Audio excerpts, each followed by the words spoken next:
Lagos.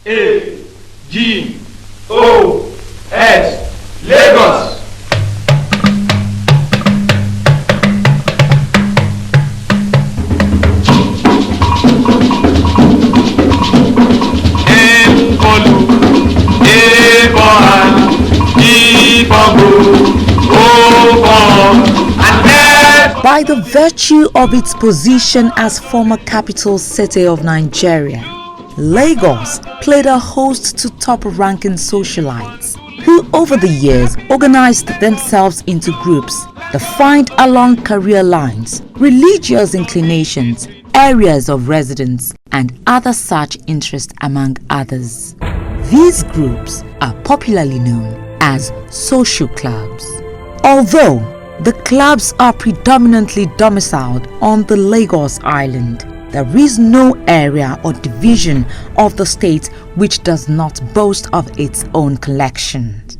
Historians unanimously agreed that the cosmopolitan nature of Lagos, buoyed by its peculiar social, political and economic development, has greatly influenced its social life, particularly the advent of growth of social clubs. How did it all begin? Lagos started off like a city-state on the coast of the Atlantic, with the lagoon and the Atlantic on both sides. So that in itself encouraged navigation. So navigational activities brought in different people from different parts, both of the country, West Africa, and from other parts of the world into the Lagos area. So that alone will set up a social movement. So the social movement has been on before what one might say is the creation of the new Lagos as we know it today. So with that, there were cross-pollination of ideas. Christianity crept in, Islam, not in any particular order, then the traditional religion, and with this also were people of different tribes, different origin, both diversity in skin pigmentation, whether you are black or white. It does not mean that there were no social groups, because Egbe has always been there. Egbe of this, Egbe Bobani, Egbe this, Egbe this, amongst women, amongst men. They may not have physical structures as we know today, but they existed, they had interaction, they had their own code of ethics and how they operated. In addition, there were clubs in various areas of Lagos, not because if you look at when you say Ikoyi Club, you say, of course, this was created by the colonial masters. It was first for them, and then the civil servant, the newly educated members, and in reaction, or either in reaction or in furtherance of expanding it, they started others like the Yoruba Tennis Club and so on and so forth. But then, I don't want us to go away with the impression that clubbing, forming associations started with the colonial clubs. No. The cosmopolitan nature of Lagos tends to bring together so many cultures, people with different backgrounds, but because Lagos is a melting point, they will always come together at a point, either for celebration, for business activities, that will definitely boil down to social relationship. An account has it that in the 1920s, youth clubs spontaneously started springing up on both the island and the mainland for sporting, educational, religious and entertainment purposes. Clubs like the Crescent Bearers, the Jomwankers, otherwise known as the Barons, however, registered their presence as social clubs in the late 1930s. The history of social clubs in Lagos will remain incomplete without acknowledging the aristocrats' inner circle of the USC Technical Limited, founded by Musiliu Anibaba in 1954. The Yoruba Tennis Club, which prides itself as the oldest indigenous club in Nigeria, has its first meeting in the early part of 1926, and the second meeting minutes of which are still available till date, was held at number 75 Tokumbo Street, Lagos on Thursday, 15th of July, 1926. At that time, the club was known as Orelodun Tennis Club. The Yoruba Tennis Club was the first one belonging to eminent gentlemen in Lagos, the judges, Ademola, Justice Ademola, and all the rest of them like that.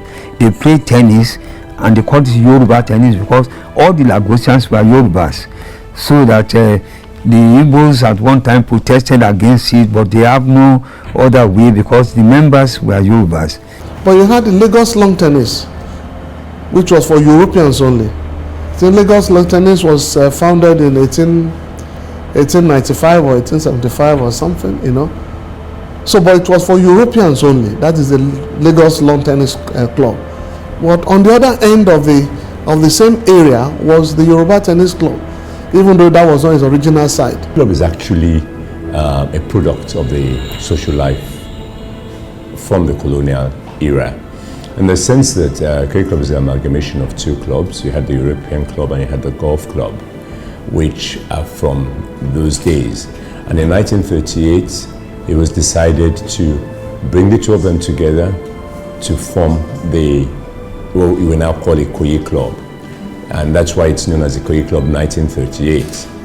And what has come out of that is that it was the point where social life aggregated in those days. On September 29, 1938, another social organization, the Ikoyi Club, was established. It emerged as a result of a blend between the European Club and the Lagos Golf Club.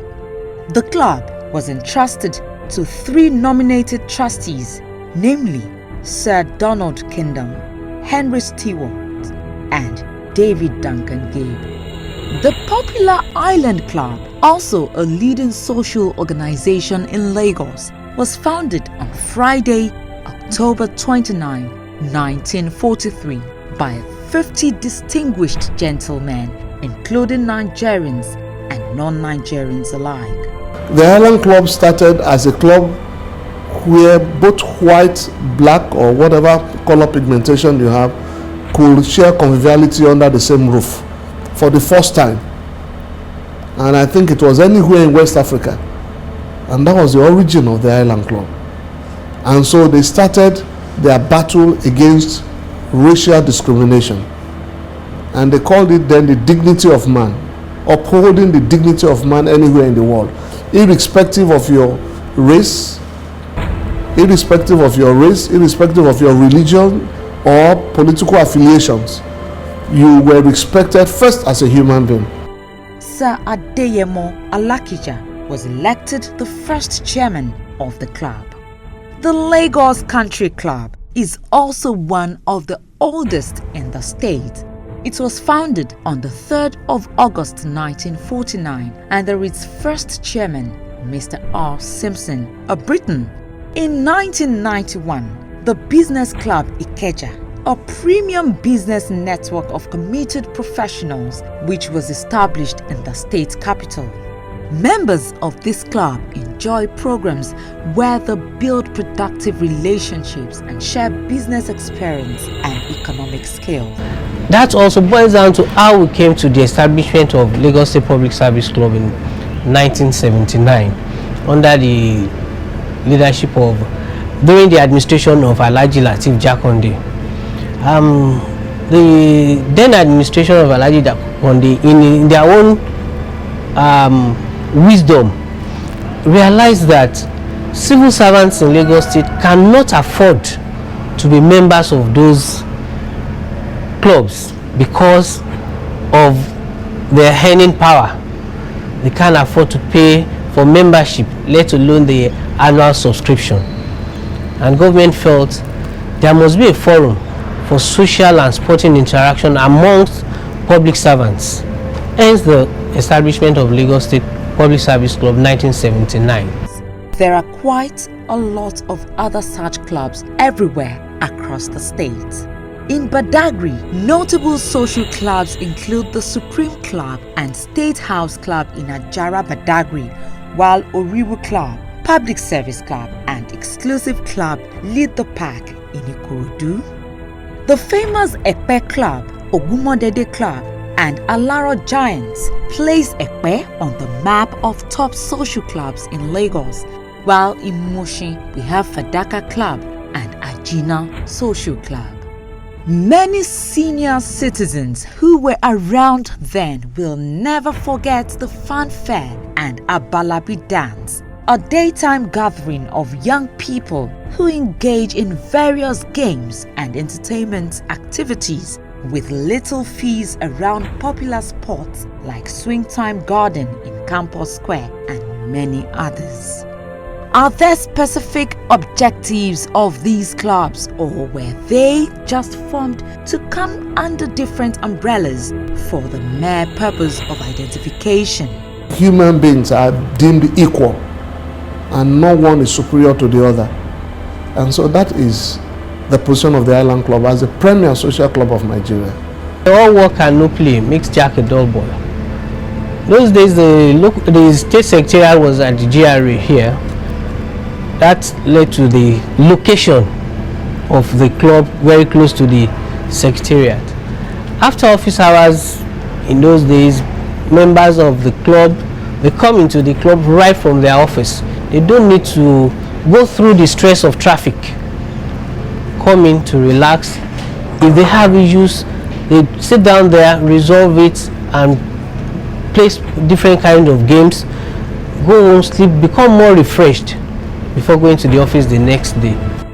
These socialites, who were members of these clubs, popularized different genres of music, especially during functions of individual members or the club itself. Genres like high life music, led by the legendary E.T. Mensah and his orchestra, which was imported into Lagos as which was later adapted in the Nigerian traditional style by such music icons like Bobby Benson, Rex Lawson, Victor Olaiya, Tunde Nightingale, and many others, was the top delight of the elites. I played in Samuel Akwabo's band, All Stars band. I played for Bobby Benson too. Ordinarily, in Lagos, the music for Lagos was Sakara. Then the next row on it was one Abibu Ulua. He treated Lagos. There's no corner of Lagos to turn to that there's nothing, something is bubbling there. Lagos will always be Lagos. Lagos will always be Lagos. No matter all the arguments going on, all you need to do is to go into a nightclub in Lagos and just see it's not even Nigerians anymore.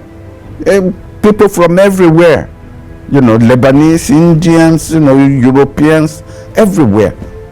They are letting us steam. My father was a priest, so that I didn't have the opportunity of moving around.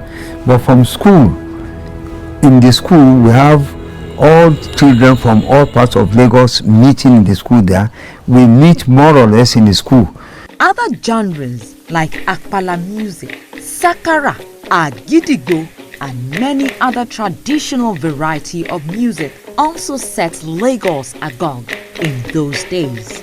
All thanks to the social clubs.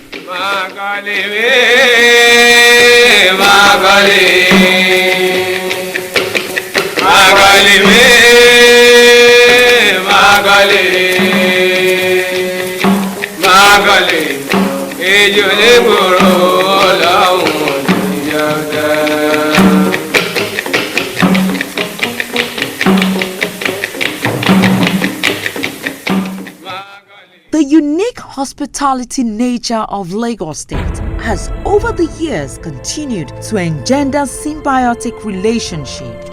Among these voluntary social organizations, while the sociological impact of these clubs on successive governments have facilitated in a great deal the socio-political and economic growth of the state till date. They have been very helpful in terms of promoting the cultural values, in terms of keeping friendship, and even discussing political and economic issues affecting the state. Because I found that many of the past politicians in Nigeria, in Lagos there in particular, one way or the other have to relate to especially Eko Club or Ikoyi Club in terms of relevance. It's a good ground to interact with their business partners.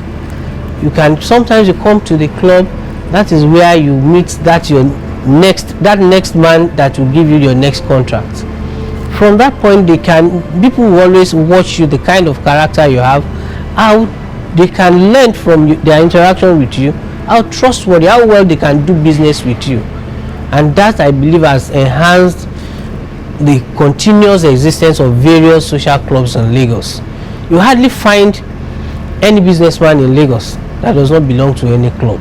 So they were able to galvanize ideas, assisting government to move in certain directions. In the years gone by, on Christmas Eve, before Lagos State came into existence, the president or prime minister will come and deliver a Christmas message or New Year message at the Island Club, and there is a broadcast of it. And in more recent times, you realize that at Christmas, the governor will come and deliver his Christmas message. Most of the time, these are supposed to be messages touching on political issues, their stewardship and what they intend to do in the coming year. The incumbent governor of the state, Mr. Akinwumi Ambode, is an active supporter of social clubs in Lagos. Just last December, the famous Island Club confirmed him as the Grand Commander of the Order of the Peacock in recognition of his support for club culture. Apart from that, His Excellency has been a source of encouragement to many clubs across the state, not just in the past 24 months that he has been on the saddle, but right from his days as a civil servant in Lagos. The 2016 is a defining moment for us as a state, as we face the task of making Lagos self-reliant and more prosperous. Nearly a century after the first club was formed in Lagos, the culture of social clubs has continued to grow in popularity and acceptability as the number swells almost on a daily basis. The celebration of the state's Golden Jubilee may not be complete without highlighting activities of these clubs and recognizing their contributions to the social development of Africa's most populated city. Social clubs have always been and remained an integral part of the uniqueness and development of Lagos State.